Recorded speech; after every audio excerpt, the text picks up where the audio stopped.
Welcome everybody to Tales from the Flipside. We are here tonight. I got Chris in the house, and the CEO is joining us shortly. He had a child care uh, surprise to deal with, so he's going to do that. But he'll be joining us soon.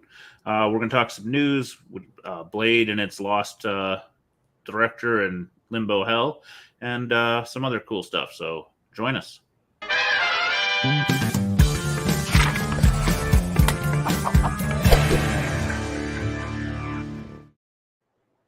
I guess I should also said Chris's stories from HeroCon, but Yeah, we'll no, have that's all that good. now.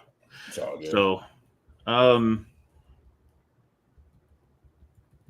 why don't you just tell us about HeroesCon first? Hell with it. We'll wait for the news for Dino.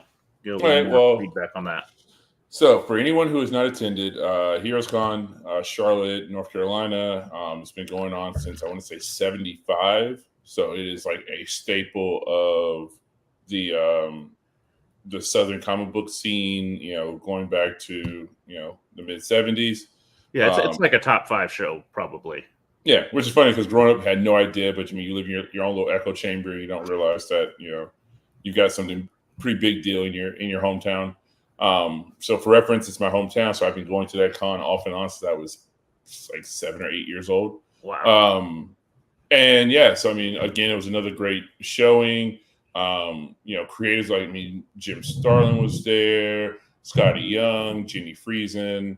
Um, got a chance to like actually ran into Scotty at I think it was the art auction. They do a big art auction at the end of the day. So he was cutting through the crowd and stopped to say hello to him. Saw Gene Friesen Is do it a is it little. like Baltimore's art auction, like a fundraiser? Yes, yep. Okay. So it's a combination of creator art, random folks, a little bit of everything. There was one really cool piece that went up that like really drew some decent money. It was um, it was a three panel image of Nightcrawler like vamping, like fighting. Oh wow. And so there are 14 different Nightcrawlers throughout the three panels as he's vamping through, like fighting through like the multiple panels. I mean, it was just a really cool image. Somebody did a stained glass piece that was in the vein of 1960s Batman. So, the yellow Batman and the dark sky with the slightly illuminated beam across the sky, all in stained glass. That was really cool. But I mean, just really cool artwork. But I mean, the show was great as usual. People were there for the most part to wheel and deal. Like I think we've got enough separation from COVID and people feeling the downfall of the market to a certain degree that people are starting to get stuff at reasonable prices, so they're willing to cut deals again. People aren't just upside down in books and like, hey, I know this book's dropped by 30 grand, but I still got to get my full asking price for it. Like, there was a little bit of that, but wasn't a bunch of it. For the They're most part, getting people, back to a decent spot. yeah, people were trying to make money, were willing to will and deal. Negotiating, trade plus cash, these type scenarios were definitely going down. I did a couple of those myself. Um, so yeah, I mean, it was overall great turnout, awesome selection of books. People had stuff that was reasonably priced.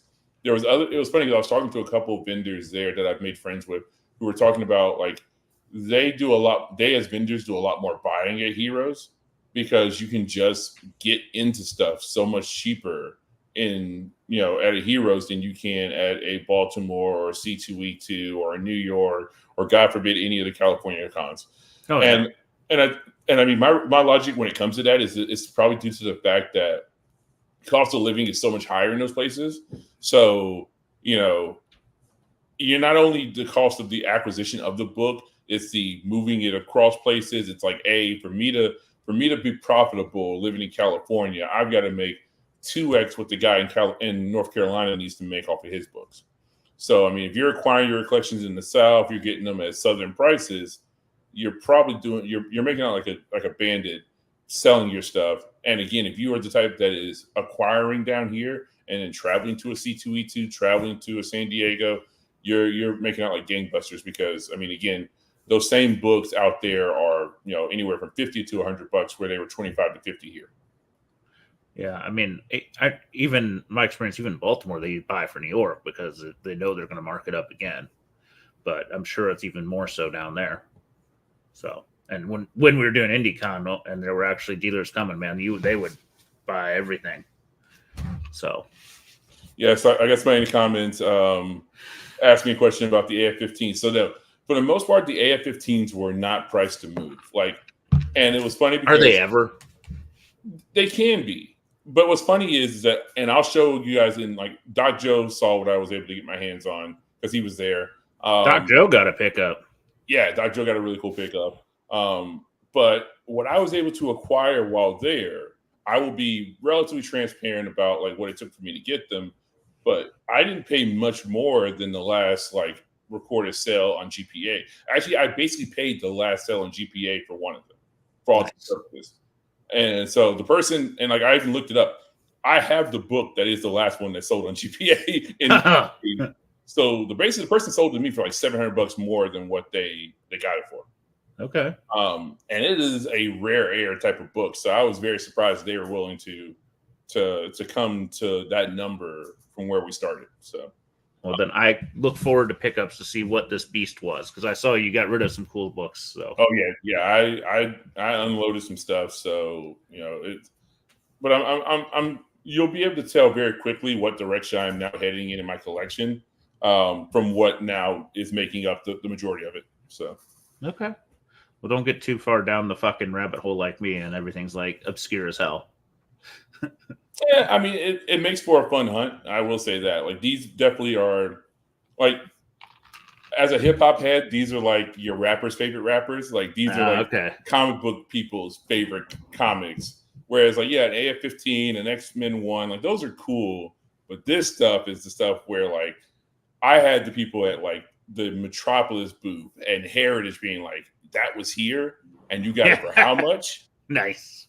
Like, can we work out a deal so I can take that off your hands? Like that, it was that type of stuff. Yeah, those are the good books then. Yeah. But I mean, like, okay, but speaking of the cool stuff, so went over to and like last day, Metropolis was really cool about letting people like handle and look at stuff, knowing damn well that like many of them were not going to buy it.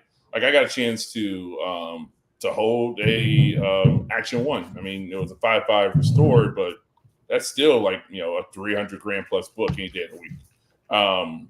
So yeah, I mean, there was a Doc Joe noticed that they had an original two pieces of original Frazetta artwork in their book. Yeah.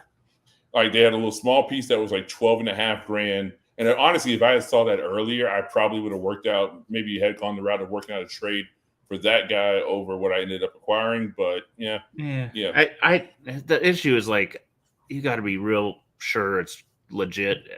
I mean, not that I don't trust all of them, but there's a lot of good fakes of Frazetta stuff. This is true. I mean, I think Metropolis is doing their due diligence, but I just think it's a very tough one. From everything I've read, there's some very excellent fakes, even that some of the auction houses can't catch. So yeah, I always wanted one, but I am weary of it.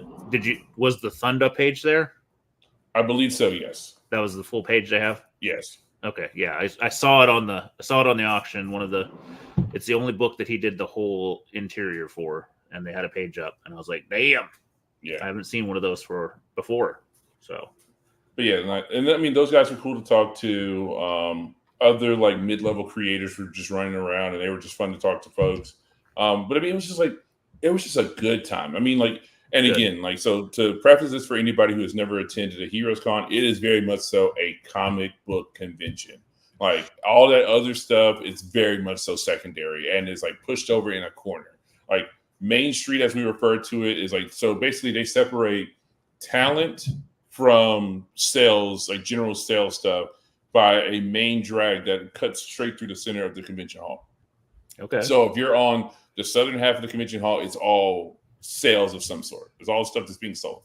And like from a comic book perspective, Funko, trinkets and stuff, but still 90% of the floor space is comics.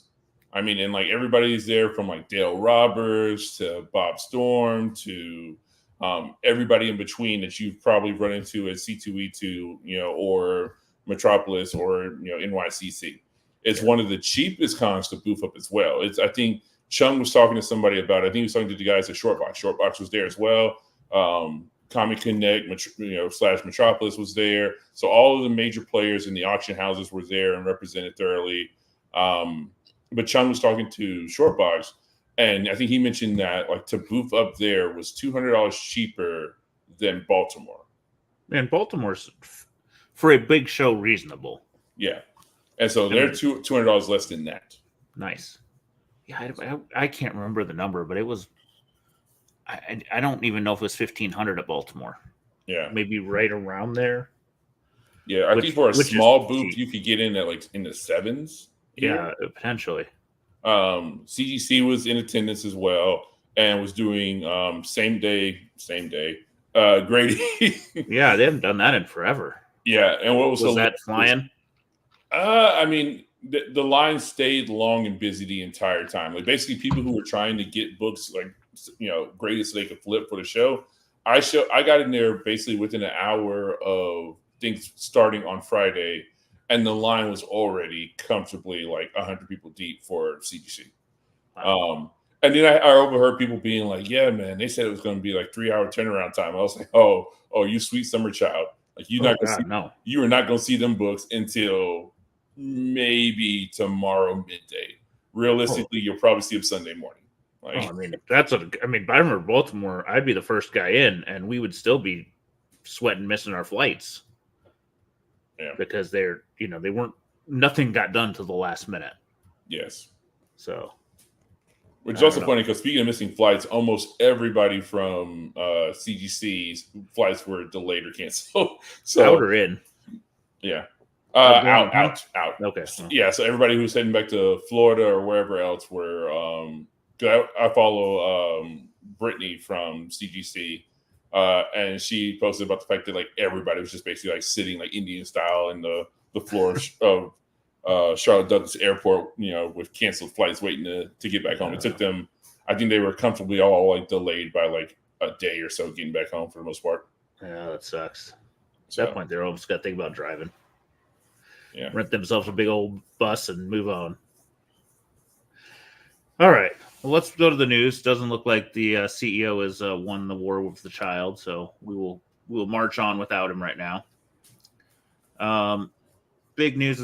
I should try to change it to the right format. Big news of the week is. God dang it. Blade loses the director. Yay.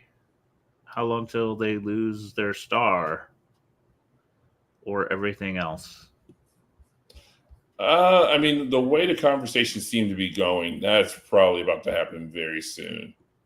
As unfortunate as that is. It almost seemed like they never really had a plan. They had a star that wanted to do it, but no plan. Yeah, I mean, and the thing is, if somebody like that approaches you, because I mean, he came to them immediately after. I mean, like the day after winning the Oscar. Oh yeah, I remember it was quick. You make it happen. You take the call and you try to make something happen. Yeah. Well, I mean, I don't know. I don't know enough about it. I know they tried to tease it in the Eternals. Yeah, so they teased in the Eternals. There's still rumors that like Midnight Suns is still moving full steam ahead. So like if this does happen, we will have Midnight Suns immediately after. So yeah. I mean, they could do it. It's just, man, I just think I think Disney is a little like confused what they're doing wrong across the board. I mean, because Star Wars is getting panned, Acolyte is getting just beaten to hell.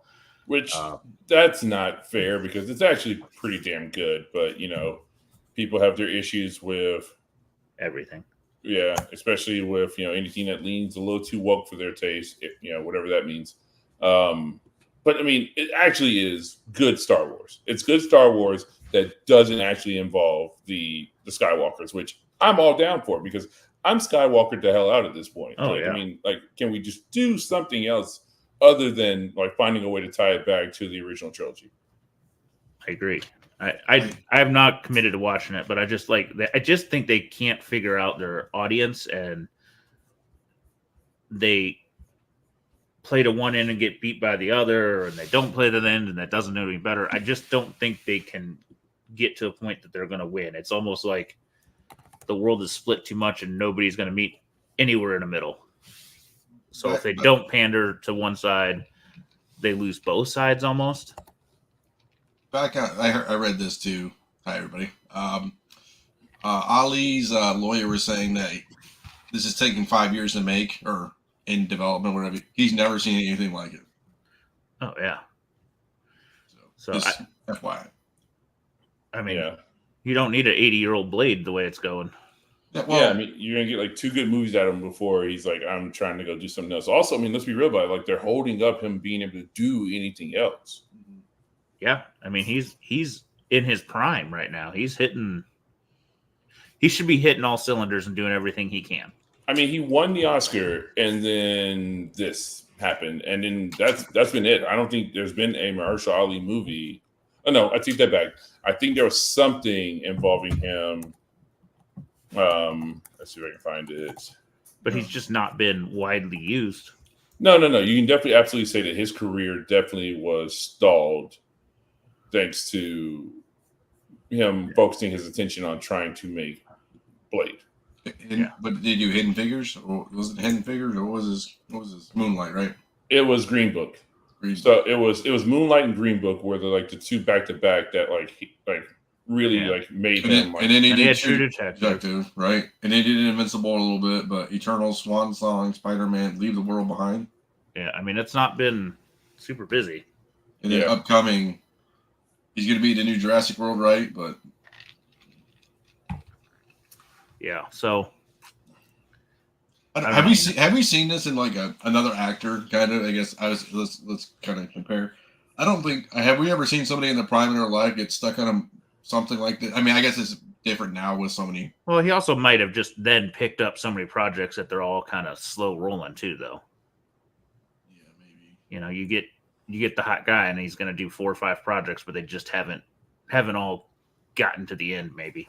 Well, and also too, so as the resident movie nut, I mean, there's always if you go back and look at the history of the Oscar, winning the Oscar, in a lot of cases is like winning the Heisman or being on the cover of Madden. It is typically actually not great for your career. You get a lot of work, but almost all the things you make immediately after are trash. Case in point, Cuba Gooding Jr.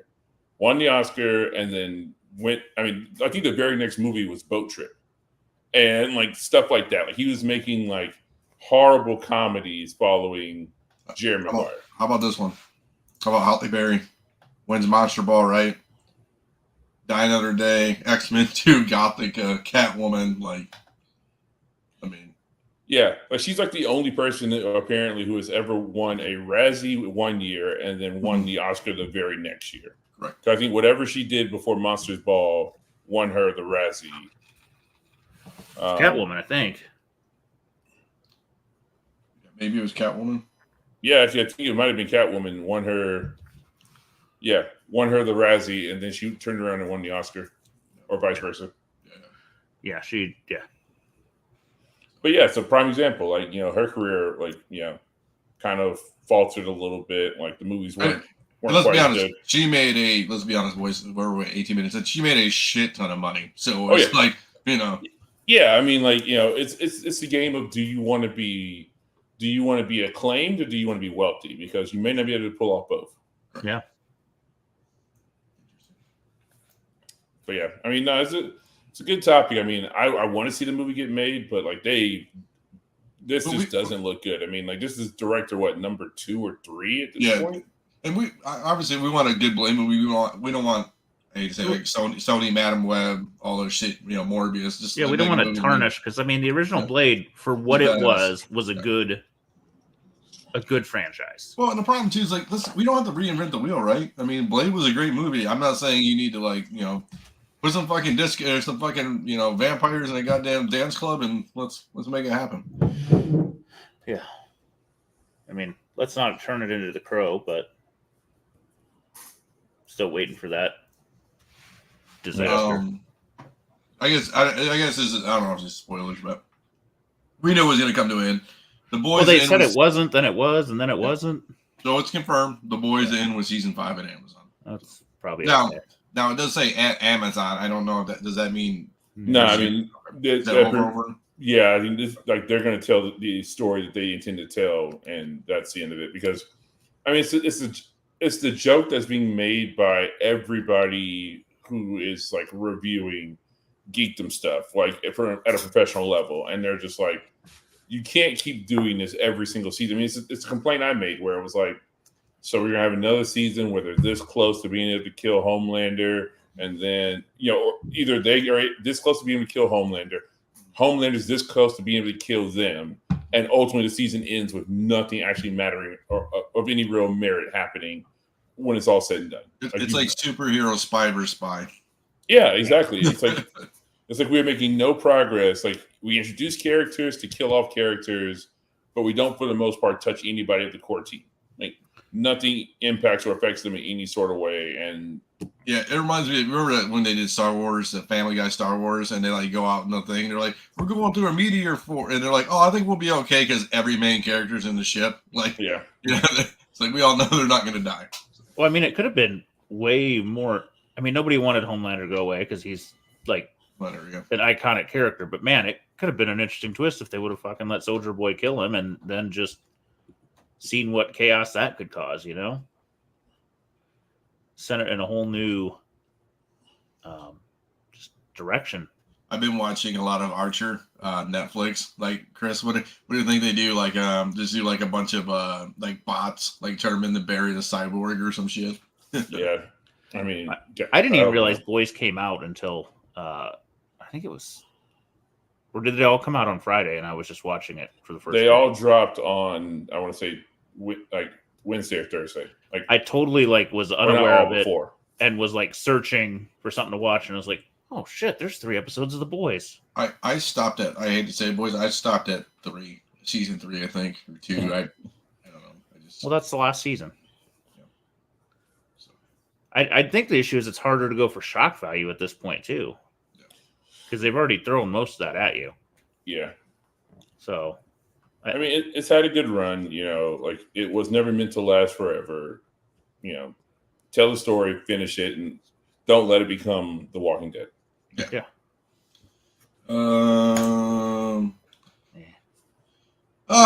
So Evangeline Lilly is stepping away from acting and might return to Hollywood one day, but she's happy. I mean, no more Ant-Man and Wasp. Yeah, I mean, sounds like it. It's okay. Yeah, I mean, I don't blame her. I mean, like she's another one. She probably has so much money it doesn't even matter. Plus, she's famous already before being an actress.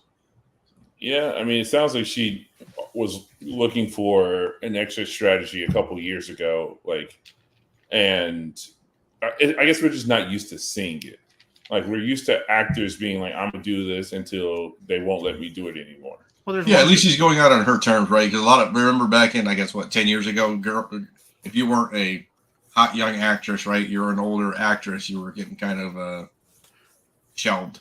Well, I remember Jamie Lee Curtis kept saying she was going to stop acting because she was tired of seeing herself age on camera and all this, and then she just keeps coming back. Yeah. I think it's hard to stay away.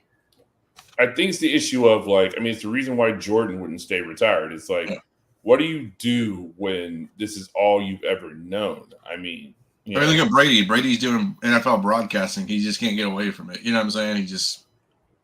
We need something. Yeah, I mean, this has been your life. Like in the case of Jamie Lee Curtis, this is a family thing that both your mother and father were a part of, and then you came into it in your teenage years. What do you do at this point? I mean, it's hard enough for regular people to retire and just stop doing the thing that they've dedicated the last 40, 50 years of their life to. The same rules apply to actors as well. Well, I think it's being. I think the extra layers, right, is being forgotten, right? Not saying Jamie Lee Curtis will never be forgotten, but what I'm saying, not saying she's unrecognizable either, but it's just like that. Do do you want to be 20 years from now and then you're at a con and it's like, oh, it's Jamie Lee Curtis's table and there's 10 people, you know what I'm saying, or whatever. It's that being at the pinnacle of fame to no fame, and probably the goal for all of them is to be at some level of recognizable and get that feedback that they're so used to. All right, what else you got, Dino? Yeah, I mean, this is going to be interesting. So they're making a Terminator animated Netflix series. I think the trailer was on. I think there was a trailer too. But our boy Timothy Olyphant is going to be the voice of Terminator. So that's a big get. I mean, right? It's an interesting voice to choose as a killer robot. I think Walter Goggins was gone. No, joking. I mean, I'm just like, I like Timothy Olyphant. I just don't think of him as a killer robot. I think of him as like a fucking sleazy dude or a cowboy. Yeah, same. Yeah. It will be interesting to hear exactly what that voice sounds like coming out of, a T-1000. But like we talked about, right? Their Netflix on the animated side has been really, really good. I will say high hopes for this, right? At least with I'll give him a shot. Design. Design and everything. It should be really, really good.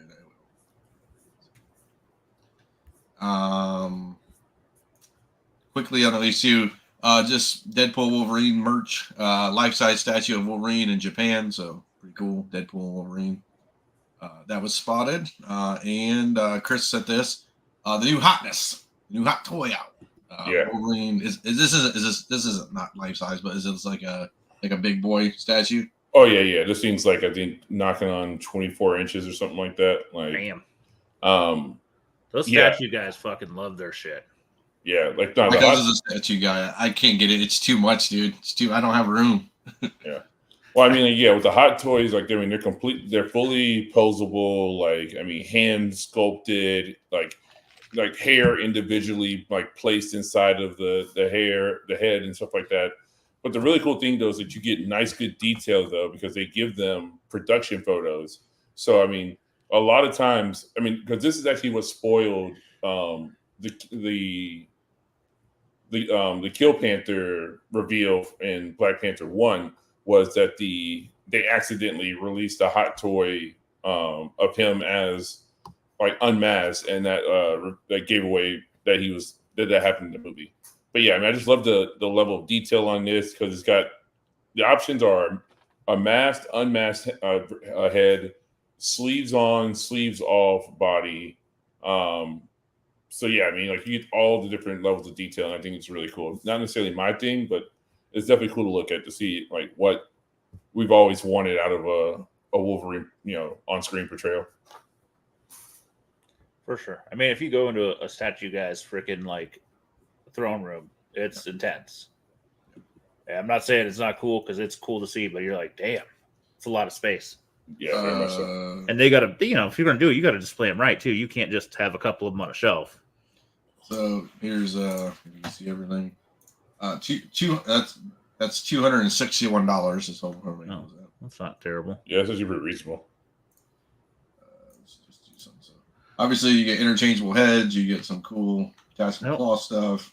I don't think I'm familiar with the Hot Toys version, I guess.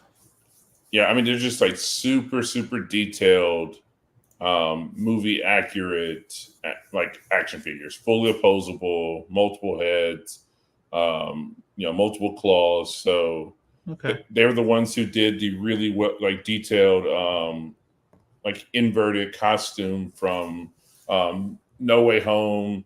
They did the Kill Panther one that was, super detailed of Killmonger, and also the Black Panther statue. They did a Shuri statue. I mean, they've done basically every character from the MCU, like main character and villain, has a hot toy available out there somewhere. And then they also do stuff that isn't necessarily film specific. Like, I think they've done some stuff in the past that was they just did a Wolverine. And so it's just grossly like comic book accurate Wolverine where the claws are way too long for the forearms and he's super maned out and crazy haired. So this is the price point between like Amigo 112 and those kind of toy based ones and like the big dog statues. Yes. I can't think of the name of the big dog right now, but somebody in the chat will help me remember. They're the ones that are like a grand a pop. Yeah, they had separate rolling eyeballs, so that's a big idea. Yeah, crazy stuff though. All right. It looks fucking great. I mean, you got to appreciate Jackman giving us what we want. Yeah. Give us the Wolverine that we are wanting until they find a new one that maybe, I don't know. I don't think they'll do any better per se. I mean, they'll do different. It'll be hard to do better. You can do more. You can do more comic book accurate per se, but it'll be interesting to be better because he just has been that character so long. Correct. And next it on would the be list, hard to give it a complaint. I got Watchmen here. So Watchmen Chapter 1, Chapter 2 teaser. It was on Rotten Tomatoes trailers. I watched it. It was really good. It's an animated version of said movie. I don't know what's going to be different, if there's any difference. It doesn't look like it from the trailer. But yeah, it just, we grew up on it. I think the new kids obviously probably didn't watch it, haven't watched it. So maybe I can get my kid to watch it. I don't know. The issue is like Watchmen's so dialogue heavy that it's hard to like expand on the comic per se because the comic's almost a novel. And I don't think he's nude in this one, like the movie. You know what I'm saying? So, well, I'm just saying. So it'll be like inappropriate, yeah. But I don't know. I don't know that I need to see another version of the Watchmen right now, but I mean, I think I'd watch it. Potentially open it to a new audience. Yeah, for me, it depends how long it is. If it's not a 3-hour animated, I probably wouldn't watch it. Yeah, I don't know. I watched the original movie again, I don't know, in the last year or two, and it's got its problems, but I still find it satisfying. So. You know what I watched too? I watched Monkey Man. It was on Peacock. Well, it's on my list. I'll have to check that out. It was okay. I mean, I don't think it was like the greatest movie ever, but it was okay. Chris, did you watch it? I have not seen it yet, but I mean, I heard good things, and I mean, for somebody's directorial debut and for it to be them directing themselves and action, I heard it was pretty decent. And I guess pro like Indian movie. Yes. I mean, so it was heavy dialogue, subtitle dialogue, but still great. So, I mean, I'm always looking for a good action movie, so yeah, you'll be happy with this one. That's all I got for the old news segment. We got a heavy marker report because I did some, you did some, but I may skim through it because I know we got a lot of pickups, so we may pick the high points on this. Yeah, do it up. Let's see. Starting with the big boy book, I rarely see these puppies on sale on eBay, but a All-Star 8 First Wonder Woman, $15K for a 1.0. Honestly, nice eye appeal. I mean, there's some little pieces missing, but if you're going to buy a 1.0, that's a nice looking freaking copy. I just remember it's a book from Trey. Yeah, I mean, it's still a tough book. As Chris said, it's a comic book lover's book because it doesn't have the cover. It is not flashy, but it is a mega. This one I picked this one out, but I just had seen a whole bunch of books listed as No Reserve Attic Collection, so I thought it was neat. I just picked my favorite cover. I love this book. I think it's one of the most bizarre Batman books out there with the machine gun and the pro-war Bond type thing. Pretty hefty price for it. I mean, I didn't really go and grade it, but it's got good color, good eye appeal. It looks like a nice mid-grade copy. For me, yeah, I thought it was heavy on the price too. But this was me, and remember Tony L and all the boys. Like I just think of Tony L when I see this book, and he had a copy of this, and I'm like, oh, I tried to get it, and I pussed out. I should have taken it the one time he had it. Yeah, but it was like $2,400. I'm like, man, that's a kind of steep price, but Yeah, I think he wanted like $800-900 at the time, and I was going to trade him something, and I pussed out. Stupid of me. Mr. Freeze, Batman, nice, low mid-grade copy, 2K. Yeah, respectable. This book continues to amazed me how much demand there continues to be for all printings of this book. I love this book. I would want a 9.8, but I don't want to spend $755 on it. That's for the second print. Yeah, I know. Like, the demand for this book is off the charts. It's not rare. It's not uncommon. It's probably not even uncommon in 9.8, but man, people what do you really do? It up. Do you just crack it out to have McFarlane sign? I mean, you know what I'm saying? Like, I know that people wouldn't do that, but I don't know. I kind of like it in the blue label, honestly, but it might look good in the yellow. It continues to be a beast. I don't know what this one is. Let's see. I don't want to talk about that. This was from 4Color. I was amused by the Michael J. Fox, Christopher Lloyd thing. $500. That seems what it kind of. Not. I mean, probably they paid more to get the damn thing signed. Realistically, yeah. For the two of them. Classic robot cover, real low grade. I mean, it looks like it's falling apart, but again, the classic Schomburg, one of the kind of the top robot covers out there. The colors are great for as beat up as it is, I guess. Yeah, it's a nice buy-in. I mean, there's a big chunk out of the corner, but it really doesn't take away a lot from it. No. This was my weird book of the week. This is a DeVoe special. I mean, Cobra Kai, the Karate Kid saga continues, retail incentive. I don't know if it's because it's rare. I don't know if it's video game art. I don't know if it's a combo, but this is a 9.6 that got $600, $660. It's rare. It's wild to me. It's not even a great cover. And it's issue 3. It's not even 1. No, yeah. So it's a weird one to me, and I just thought, whoa, well, I should probably highlight that is out there. Chris and I were just talking about this book. It has been selling. The last 3 or 4 sales have been right at the low 6. I think one pushed 7 recently, but it's been sitting at 6 to 7 range. So I had one for 24 hours. Yeah, I didn't even know you had it. No, dude, I got it at the show. So I did a trade plus cash for a FF5, and I got this plus a decent bit of cash.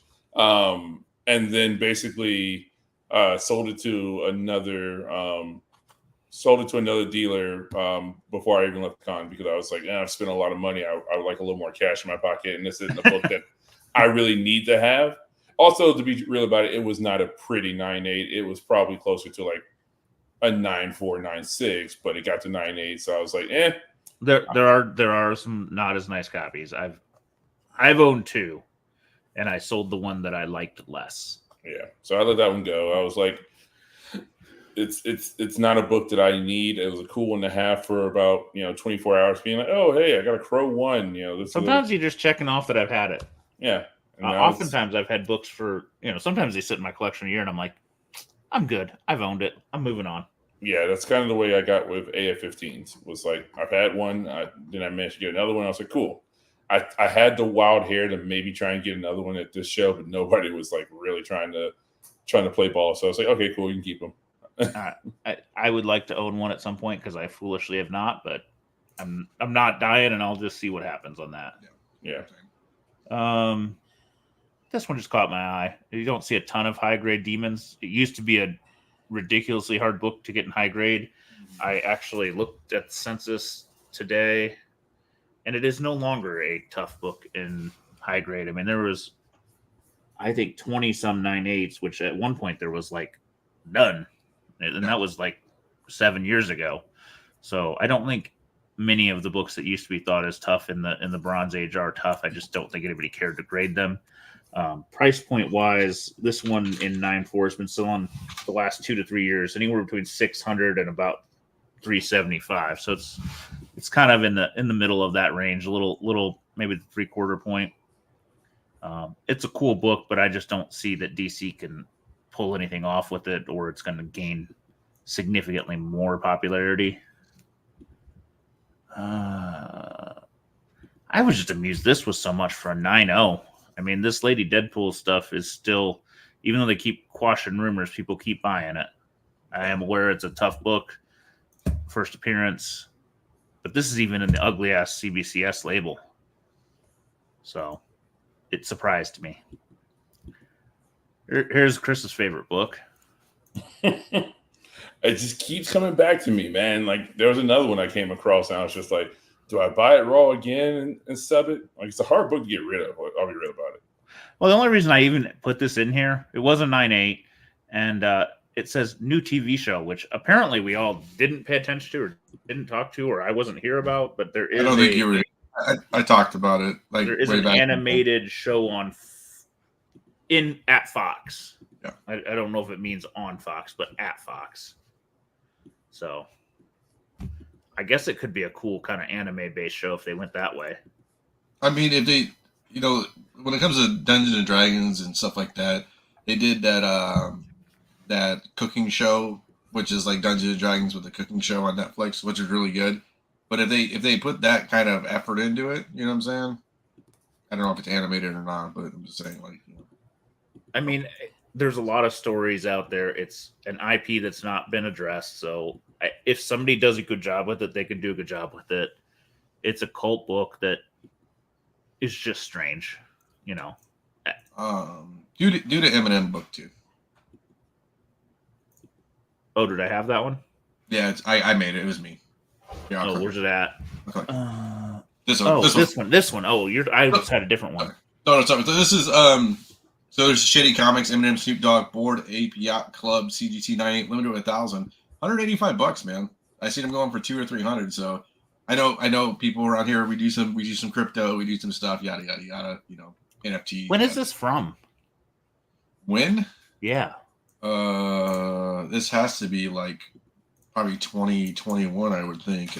21, 22. It feels like honestly not the worst deal. I can't see the cover, but feels like one of those weird things that on the right day could get some heat. This was September 22. Yeah. I don't like that they're covering up the cover, but whatever. Oh, here, I'll give you a better one. Here. You got a better one? Yeah, I don't know. I mean, I think it's though that it's aped, and who knows? It could come back, but yeah, I know. It isn't. I did see it. I did look at this damn book and went, huh. Yeah. So I just saw it. And I thought, because we talk about crypto, we talk about all this other stuff. I just thought it was interesting. Yeah, I get you. I don't know what I think of that one. I don't think it was a horrible buy-in for a 9.8 to take a flyer on. This was man. That was me. Must be new. I'm like, I've seen this book recently. I feel like we had one sell a couple weeks ago. So the interesting part about this one is I'll pull it up. So 471, right? Seems like, man, I don't know. Well, they called it exposed comics, or they call it true crime cases instead of exposed. But I mean, it is what it is. I do want to pull this one up so I can show everybody. I'm pretty sure this sold last week too, or a same copy, or 2 weeks ago, because we didn't do last week. 2 weeks. We didn't do last week. This was 2 weeks ago, right here. So if we pull it down for a second, boom, boom, boom, boom. This is this. This is this. So it looks great here, but you start going into it, and it's it's a Fugazi. Rough. Yeah, it's rough. It's rough. So this 471. Somebody's probably not though. That group of books though does have some great covers that people love, and they're tough. Yeah. So I threw it in there just for 5 minutes. Another Foxhole sold. We saw one 2 weeks ago. I should have sent this one to the lawyer, man. I want one of these books so goddamn bad too, but I mean, $1,500 really isn't a bad price. I mean, that 2.5 is a little cranky on the top, but I mean, it still looks great. It's not as bright as I don't think it's as bright as the other one. Or is it the same damn one again? I don't know. I think it was a different one. I included this because it's always a funny one to see. It's the Gen 13 Jackson homage. I did see Janet's out touring again this year. Mm-hmm. So, got to give it to Miss Janet. This was not a sale. I just saw this on, is it Connect, I think? Yep. It's the the vehicle diagram from G.I. Joe American Hero, Real American Hero 1. And I'm like, that's kind of a cool piece. I'm aware it's, day 1 or 2 of the sale and it was only $50, but if you're a G.I. Joe fan and looking for something unique, that feels like a cool piece that won't go for as much as some other stuff would. So anybody out there that's looking for something cool, I think it would look sweet in a frame. No, that's not sold yet. That was the Dave Stevens that our buddy had sent to us to look at. Same. Saw this one, 9.4 of the 1 in 200 Deadpool cover for Red Hulk or for Hulk 16. Just under $1,000. So big boy book. Let's see. Don't do that one. This was another weird Dave Stevens thing. Every week a new Dave Stevens thing. This is a Movie Star News Irving Klaw catalog of photos. So it's a photographer catalog selling photos with a Dave Stevens cover. This was put out in 1990. So, I mean, the Dave Stevens love is going everywhere. You put his name on a listing, you're going to sell something. Yeah, definitely. Let's do. Hold on one second. Let's pull this down for a second. I want to throw this up just so people realize. 3 days left on this bad boy. So 125 grand. So Okay, still at 125 grand. Just so people know. 3 days left. that's still cheap. Yeah, seriously. I think so too. But 3 days left. What's going to be interesting? Which is really. I mean, it's been sitting at 125 for the last. Whenever we talked about 2 weeks ago, 3 weeks ago. So Most of the serious buyers don't even fucking sniff at it yet. no, I get it. I'm just saying. This is somebody just putting a bid in saying I was winning for a minute. Maybe I should bid up to 130. What do you think? Yeah. Then you win it. Yeah, I know, no shit. Tell Mrs. CEO, honey, we got to sell the house, but, but I got a classic piece of art here. I can sleep in a cardboard box with it. It's cool. It's cool. Yeah. Oh my god, that would be the luck. Yeah, I know, right? Apparently, the market did not value it how I valued it. Yeah, right. No, there's Oh, go ahead. Sorry. Oh no, I go to sell it. I'll probably make 40 grand on it. Fuck. Yeah. No. David Spade has a joke about that I saw him like within the last 3 weeks or so here in Atlanta, and he has a joke about doing an auction for charity, and some shit came up, and it jumped up to crazy prices. And it was Leonardo DiCaprio's auction and stuff. And he was like, man, people started looking at me like I was the poor guy. So I had to keep it going. He was he was like, I was winning. And people got me to continue to bid against myself. He was like, he's like, I almost, he's like, at the end, he's like, I ended up winning the damn thing. And immediately texting Sandler being like, hey man, you got any more of those grown-up movies available? It's funny. Yeah. I mean, that's a Paul's problem in the making right there. Headless Spawn. Don't see these too often. Just under $1,000 for only a 9.4. I mean, I know this is a bitch of a book. Sean loves this one. These goddamn Spawn 185s. They're a tough run. This is for our friend 4Color. He loves this book. The Zodiac Killer reference. This was actually probably one of the nicest copies I've seen come up. They're usually beat to shit messes. I love this book too. I don't know if I'd spend money. I mean, I'd probably buy this book depending on where I'm at, but I don't know. It'd be cool to just put it in a slab and say I had it. It's one of those weird books that's, if you notice, you see a lot of them unslabbed. I don't know if that's because they want to read the story or because nobody wants to put the money to slab it. I don't know, but it's only $60. I don't know why people. So I sent my Mr. Mystery 13 in, by myself. It was $60, man, and I didn't even put Fast Track on it for 15. So I mean, it's not like it's for an extra $100.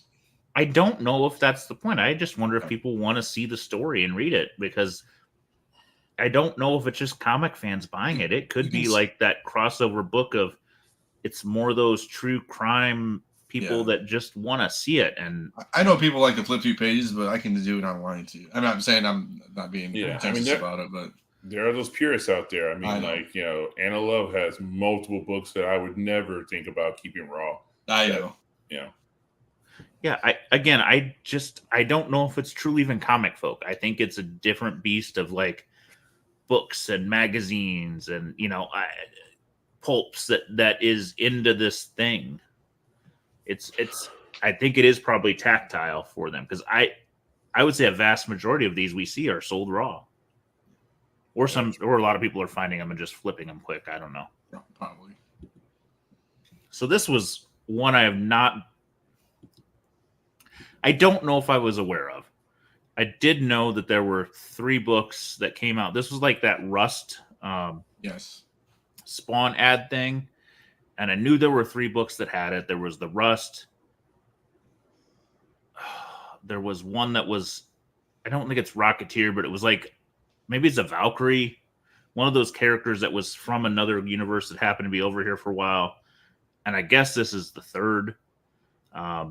Potentially, this is probably the least common because who the hell knows what this character is nor where it went. Like, at least Rust, when I was back in the 90s, I was cognizant that it existed. Correct. This one I was not. This appears to be the only 9.8 graded and sold. There are 20 graded copies, most of them in that 9.2 to 9.6 range. I mean, so for the only 412, 9.8. yeah, for $412, it's worth it, right? I mean, for 198, I mean, if you're a Spawn fan and you're spending shit tons of money on everything else, this is a pretty cheap ad for you. Yeah, I mean, because if you're the guy that's a completionist, you've already got the fucking Malibu, you got the Error, you got the newsstands, you got all the variants. This is probably like, cool, $500. I got another thing in the pile. Yeah. So,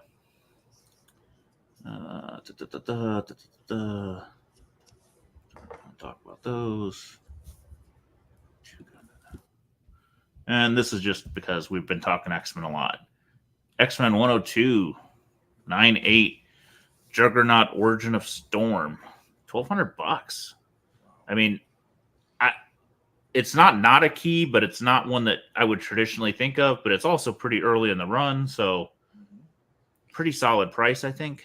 I mean, also, like, X-Men is just doing really well right now. Like, this is the time, if you are trying to move X-Men books, like, that Claremont era of really good stuff, this is the time to be moving it because, again, you will get good money for stuff that you would have never thought anybody cared about. For sure. All right, that's what I got. Okay, pickup time. See, since you have one book, you want to go? Yeah, I'll go. It's not going to show up, and nobody's going to fucking know what I'm talking about. But this is a book I've been on a quest for. I'm going to say a decade, man. Ooh, it's I been love a this. decade. I have had an obscure fascination with Ultraverse comics, and you can't even fucking see what it is. But Prime, nice. But it is not just the holofoil; it is the gold holofoil. And I don't even know how to show it, but I had to actually pull it up and look. But CGC doesn't even note it. This is a silver. They are slightly different tinted. They're gold. I have been researching the story, trying to find it. The Ultra Force uses a gold foil, but there was also in the original 6 characters a gold version that the rumor is about 200 copies of. I have every other freaking Prime rare book known to man. I have the only graded copy of the Sega CD. I've got, a 9.8 of the limited. And it's one of those things that nobody fucking cares about. Just us weird fucking people. At one point, there were 2 Prime 1 originals graded, and that was not that long ago. A few more have. What grade is that? This is a 9.2. They don't even note that it's gold. Should I kind of show it on? You want me to show want me to show a listing, or do you care? It doesn't matter. Okay. I mean, it's gonna say gold. I paid $200 or yeah, something. That's what it is. Yeah, it's $200. I would just kind of looks like this kind of, so people can. It is just a slightly different color. Yeah. Again, I missed the one copy once that I know of. The issue is you buy it raw, you don't know because a different angle makes them look different. Yes. So there might have been some I've missed, but I have only seen 2 copies that were like actually listed as gold. So I've been hunting for this forever just to complete my collection of Prime Obscura. Nice. So I can rest on that and, know that I have spent way too much time chasing a childhood book that I enjoyed. Cool. I'll go next because mine aren't as important and impressive as Chris's, but that's okay. So I went to the comic book store that's down the street from me for like lunch for a little bit. Not a great signal for Wi-Fi, so I had to like walk back and forth to the store and try to see what things are. I didn't do that well, but that's okay. We talk about X-Men books. So I just bought some crazy like homage books and stuff. X-Men 19, not the crazy one. So Okay. again, we talked about it. He has books that are just bagged. Those are regular issues. Everything that's boarded is a variant. So I just kind of went through the variants, just kind of like, hey, let me go through all these books real quick. And so Dazzler, we talked about it, but maybe That's something worth happens. grabbing. Yep. This isn't worth anything, but I just thought it was a cool cover from Andrews, I believe. I don't think you can go wrong buying some X-Men variants right now. Jubilee, right? I like that one. Yeah, Arjun. Yep. Yeah, that's a good one. And this is they're all $4.99, $3.99, $4.99, $5. So it's all not like I'm paying cover. So. That's a great character for Art Germ to draw. Another just Mark Brooks action. Yep. And then I started getting into the weird stuff. So Spawn stuff, I just saw plush Spawn. I didn't know what these were. I just started buying like Spawn stuff. So I guess they did a whole run of the 30th anniversary and stuff. Manifest Destiny, right? That was on there. So maybe in a couple of years this might be rare. Maybe I don't really care. For a couple of bucks, you can put them away. Yeah, right. Love Everlasting. So a couple of those. I should have bought more of these. He has Scotty Young's for like cover price, which is, Scotty goes for, You gotta, there's some weird ones in there, but your wife loves it, so it's also a nice place to pick those up. For her, here's a Dark Ride 3 Spawn. Okay. So I was like, cool. And then I just bought like Wolverine stuff because nothing too crazy. So, all right. Yeah, I just went through the variants and was like, hey, let's figure out what we can do. I don't think I'll go back in for a while, but he has all the variants mixed in with like when you see this, he doesn't have variants like on the back wall or some other place. He mixes them in with the other things at the end of the day. Well, so you just have to look for the boards. Yes. So he has them up like this, but he has them like with the regular issues. They're like so I had to like finger through like the new issues to find variants, but I'm not very good at that yet. You know what I'm saying, with like new releases. I gotcha. I will be going eventually to August to Neo Comic Con with Carter, so I'll have some fun saved up for that, and hopefully we can bring some books, sell some books, buy some books. I don't know. All right, so I'm ready for this. I'm fucking ready. I'm super stoked for this. All right, so we're gonna start at like least impressive to most impressive. So least impressive. I'm buckled in. This is all Heroes Con stuff, right? Yeah, everybody. Okay, make sure. Okay. All right, so first things first was just given this by Vince Zerullo. Yeah, Zerullo of Metropolis. Like he's promoting his comic now, so this is all him. Oh, that's his. Yeah, it's his comic. Very Who did the cover art? Yeah, this is David Mack. Oh, cool. That's beautiful. So this is the 1 in 633 that David Mack did. So you can't go wrong with David Mack. Yeah, like he gave me a retailer exclusive, and I was like, actually, I like the David Mack more. It's a gorgeous cover. David Mack's got a gorgeous. All right, so first off, with this set, like this entire stack came from one booth.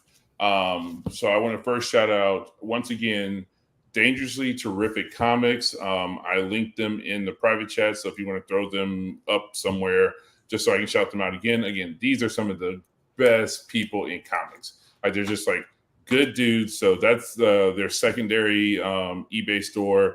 The primary is Dangerously Terrific Comics, just without the two. But yeah, Brian and Trey are just like really good dudes. Like I spent most of my time, honestly, once I wasn't walking around talking to the people that I've known for years. Was going up and talking to these guys and just like shooting the shit with them. Like, I mean, let me once I sold all, I got rid of all the stuff in my my BCW slab box. They were like, hey man, you can store your stuff here. It's not a problem. Like, you just come back and grab it whenever you feel like it. I mean, just really good dudes. Like just fun to talk to, really just chill. out of Kentucky. They're just really great guys. So if you run into them at a con, they're down to trade. Like, Was Brian a bulkier dude? Yep. White dude? I know Brian. Shit, I remember Brian. Yeah, we know. Remember Brian? Yeah. He had that FF1 Stan Lee, remember? Oh yeah. And the Bible, fucking the Bible, let's just put it that way. Yeah. He's a good dude. Yeah, Brian's a good dude. We know Brian. Yeah, so they were just like really great guys. So I basically brought in roughly I think it was $3,800 in like loose individual books. And I mean, this is stuff ranging from as cheap as like $50 stuff to like $800 stuff, but it was across like 25 books. And I basically was just like, hey, let's do some trading. They're like, hey, pick out stuff that makes sense to you and we'll make it happen. And I basically traded them the entire short box minus the 4 major keys that were in there. And I walked away with, this guy. Okay. It looks nice. Yep. I mean, it's a clean copy. It's a dark copy. Like colors pop. That guy, again, also very clean copy, probably 9.4, 9.6 range. Maybe a 90. Somebody's having a good day. Newsstand. Go wrong with the big boy. Brian newsstand, right? Yes. Brian bought my Moon Knight 1 Sycophants variant. Nice. I think he bought one of my Black Cats. Yep. So, Planet Comics 1 98 contender. Nice. All right, so now we're starting into the better stuff. So we got a little reverse flash action. Okay. Little Scarecrow. All right. Little Zazana. Okay. That book's cold as shit, but it will someday make sense. I mean, it's a book I've never had before, and I was like, it allowed me to get rid of a bunch of stuff that was going to take me way too long to move. Yeah. And a first Dead Man. Nice. Dude, I had that book and flipped it within like 2 weeks.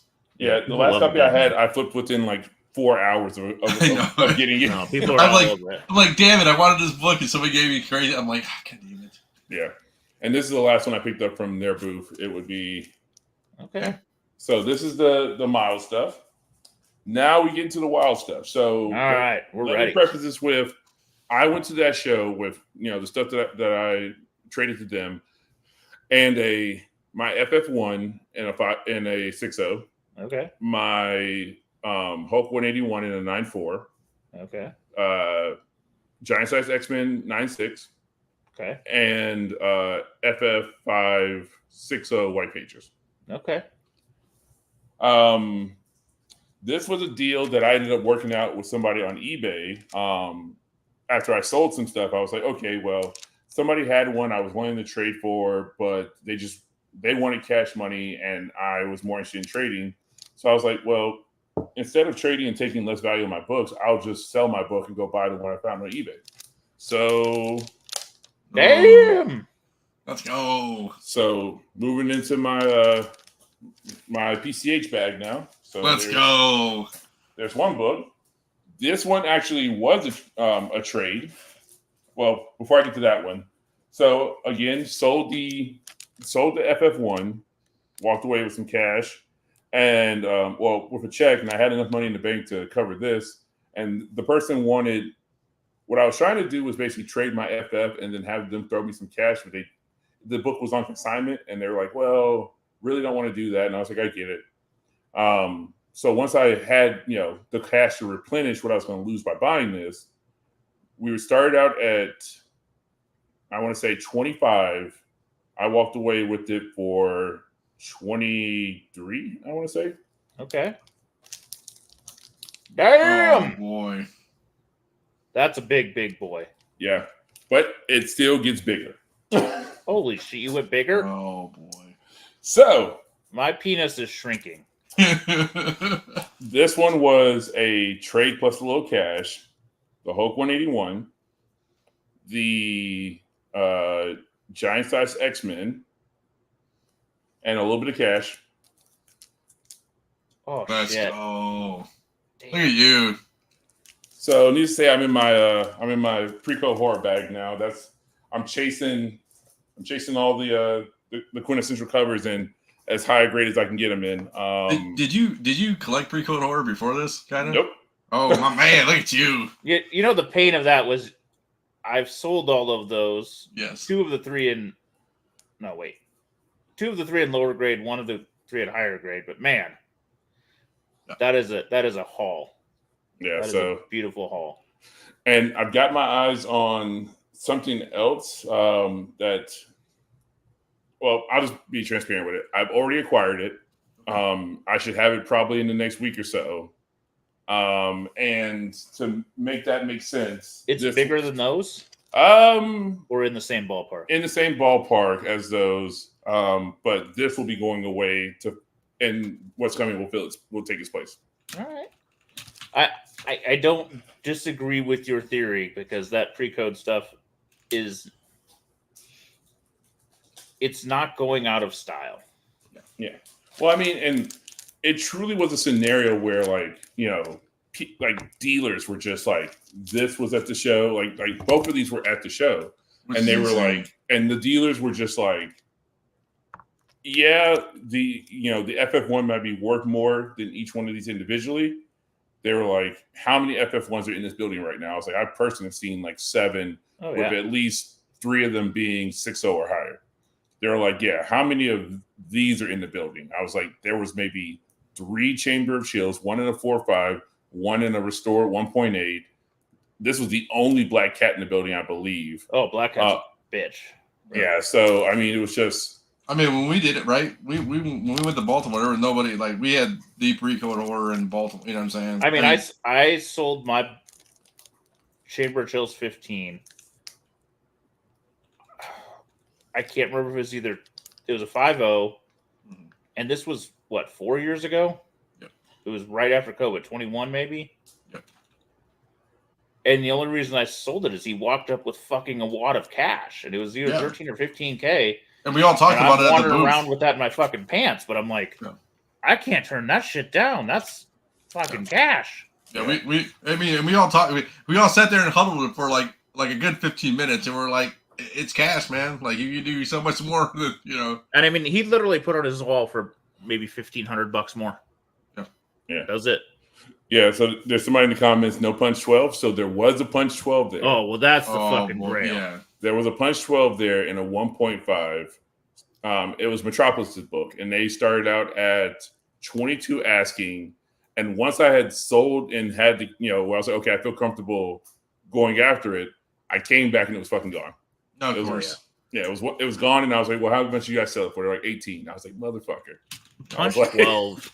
I mean, other than the McClay copy, man, that thing's a fucking ghost. Like, the other ones are not ghosts. They're harder to get these days because people love them. Punch 12 is a fucking ghost. Yeah. Did you? Is it this? Okay, let's just speculate because I'm a speculator. Is it a 24? A crime does not pay 24. No, it's not a crime does not pay 24. It's sick. Okay. It's No, you got to keep them guessing. Yeah, damn it. Okay, so yeah, because like if you search hard enough on eBay, you might be able to figure it out. Like once if you go through pre-code horror of what's sold in the last 24 to 48 hours, you might be able to figure out what it was. Well, we're gonna make people fucking wait. Hey, Doc Joe, congrats on the retailer, the fucking Hush. Can I show it to people? I guess. Yeah, Doc, we'll show Doc. And everybody knows he swings a big old dick. And Doc Joe's absolutely right. He does know because I showed him the copy that I was entertaining and what I was thinking about doing to get it, and so he knows absolutely what's on the way now. I want to wait and see. I'm trying to think. I could get there without even looking. It's just going to take me a minute. So so this is Doc Joe. Doc Joe's a beast. Look at that fucking guy. Fucking Doc. He loves him some variants. That's the motherfucker of them all. Let's go. So, I mean, come on. I'm not that dude. So I don't know about us, but I don't have very many moderns that I'm like, I'd buy that bitch. Yeah. Let's go. Did you talk about heroes in the news section? Yeah, we did. Okay. Yeah. Okay. Were there any? I mean, was it flowing with people wheeling and dealing? I mean, you wheel and dealed obviously, but was it like overall consensus of wheeling and dealing? Remember, it used to be tight, and people were like, No, I mean, so one of the things I said up the top was the fact that I think we're getting back to the point where people are acquiring collections at a reasonable enough price. Yeah, Joe, I mentioned the Frazetta OA and how I wish I had kind of seen that one to maybe entertain buying that, trading that FF1 for that and the punch maybe. But no, I mean people were making deals. Like if you had the books and you weren't upside down to your books, you were moving books. I mean, hell, I entertained the idea of trying to get my hands on. Dale Roberts had, I think, a 2.5 AF-15. Yeah. That was like, I think he was asking like in the 20, his asking price was 29.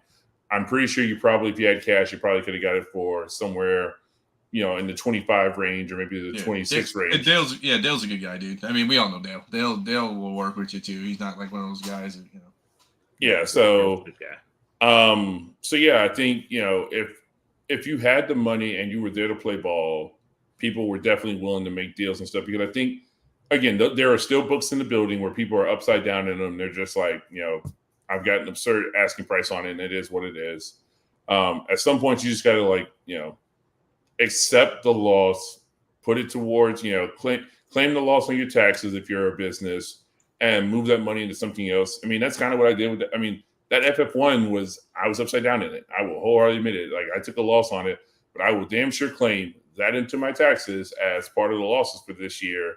And then that coupled with the purchases I made, I was like, that reduces, the sales that I have made into, not owing Uncle Sam much of anything. Oh, absolutely. So yeah, I mean, so it's not all for naught, but yeah, there's definitely guys who were there who were making deals. There were definitely books to be had. There were big books in the building. Again, case in point. Yeah, there were not big books some years. Like some years there was a drought of good books. Sounds like they're back.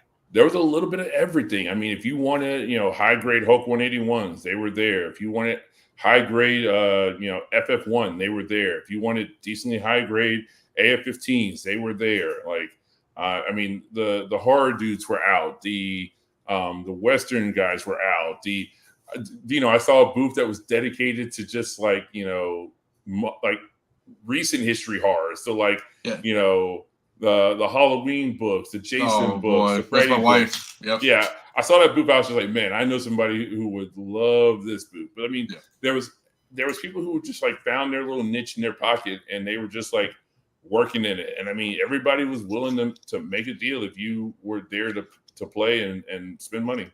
So I don't know. I love that show for that reason, because it's not a bunch of, it's not so expensive that guys have to put it to you to make back their nuts so that they feel like it wasn't a waste of their time.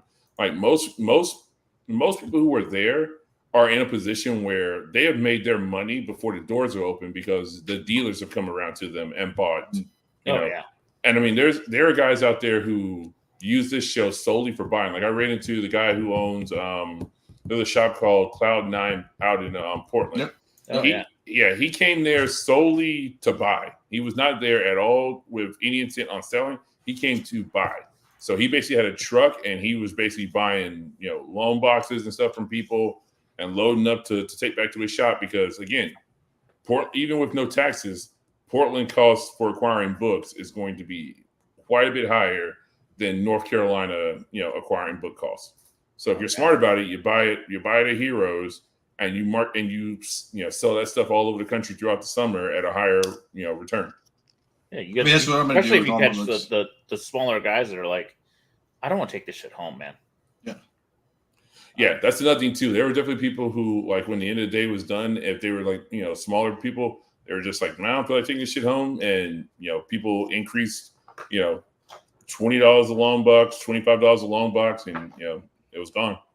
Yeah, sometimes you're just like, I'm done. I won't haul it home. I'll take the win. I've made enough money today. Yeah. Wife will be happy not to see the fucking boxes. Yeah. Shout out to the subscribers that I ran into. Shout out to James from Hive Comics, who I got a chance to hang out with for a bit. Let's go. Fortnite all day. Let's go. I mean, yeah, again, it's just a great show. I mean, Charlotte's a cool city. It's my hometown. So, I mean, I'm only slightly biased, but like, it's a really cool city that even outside the con, there's a bunch of cool stuff to do around the city. Like, the nightlife is popping in that area. So like, you're not wanting for, it's not like some of those shows where you're like, oh, I either don't feel comfortable walking around the city after I've made some money. Yeah. And that's another thing too, is that like downtown, like Charlotte is a banking mecca. So there are there's just a general safe presence to be felt in the downtown area. And if you get, and most of the banks in the area are open until midday on Saturday. So a lot of times what I'll do is I'll take checks from people, I'll take cash from people, I'll just run the bitch to the bank real fast, deposit it. Yeah. So and then you don't have to worry about it. Yeah. Exactly. No issues to be had. And Charlotte has some, affluent areas too. You know what I'm saying? It's not just like, Oh yeah, I was riding around with some friends who were from Atlanta and had never really been like given a tour of Charlotte before by somebody who was from there. And we went to had dinner at one of these like, the really cool kind of, niche hot dog places that are like gourmet hot dogs. And as we're riding back through, I was like, you guys realize what part of town we're in? They're like, no, I've never heard of this community. I was like, this is Dilworth community. This is one of the oldest, most historic neighborhoods in the area. Because they were asking the question of, they were making jokes about, heroes aren't hard to find, the shop that's behind Heroes Con. And they were just like, I don't understand how they still make money because, the owner just doesn't really negotiate. The price is the price. The prices aren't. I was like, well, there's no real competition, or there wasn't competition in the city for years. Mm-hmm. And also, he's in one of the most affluent parts of town. So he's got a customer base who just don't ask questions. They come in, the price is the price. They're like, okay, and I will buy it for XYZ amount and go on my merry way. So yeah, for sure. But yeah, that is Heroes in a nutshell, my friends, and that is my pickups for the week. I will be traveling next week, so if the book shows up, I unfortunately won't be able to show it next weweek. But it should be in my possession by the week after, and I am excited to show it off. I got books coming from Mr. Chris. They're in the mail, so hopefully next week I'll be able to show that, and then hopefully Phil Chung gets our books together, and we can get that. We can get my other book through the old grading process. I did a Mr. Mystery. I didn't tape it or anything. I know we were talking about that. I just left it alone. I just left it alone and just slid the cover on the thing and put the packing list on it. Is it graded yet or no? No, hell no. Okay. I look forward to seeing what it comes back and how they do it. Because they're a little bit unpredictable how they treat things sometimes. Yeah. 1.8 detached cover. I'm kind of. No, you guys laugh. I'm kind of nervous about it. You don't know. Sometimes they green label, sometimes they blue label, sometimes they do this. On those weird books, man, I never know what they're gonna do. So it should arrive tomorrow. I just ground advantage it. I think after all right, I look forward to seeing it. Yeah. I'm trying to find my shipping number too, so I can see it. I'm calling it now. I'm saying blue label. You think so? I'm definitely calling blue label, and I'm saying probably a 1.8 because I don't think you can get to 2 with a completely detached cover. It was delivered today at 4:00. So there, or the PO box at least. Yeah. I don't think you can get above a 2, or I don't think you can get to the 2 with a completely detached cover. But I definitely think they give you the blue label on it. Yeah, and because I talked about we talked about it with a bunch of people, and we were talking about archival tape, using that just to make sure it stays in place. But then it's married theoretically, and it's not the cover. Now, theoretically, it did match up with Staples. Yeah, you see what they do. Yeah, I was like, whatever, I'm calling it. They're going to give you the detached cover at a 1.8, maybe even a 2.0, but probably the 1.8 detached cover. Sure. Yeah, that'll be nice. That'll be a nice grade. You'd be happy. Yeah. I mean, come on, for the amount of money I have into it, I don't really, anything's going to be a win, right? I mean, theoretically, except for something crazy. Yeah. Cool. All right. Yep. That's all we got. Tuesday, no Tuesday tomorrow. I think Carter's working. The show eventually, not saying this show, but some shows I might be on, might be off. I have to start traveling for work, so I'm like Chris. So we'll have to figure out what we need to do there, but no big deal. So I can. All right. Cool. All right, everybody. We'll talk to everybody later. Hit us up on socials if you know, and then we'll talk to everybody later. All right, man. We'll talk to everybody later.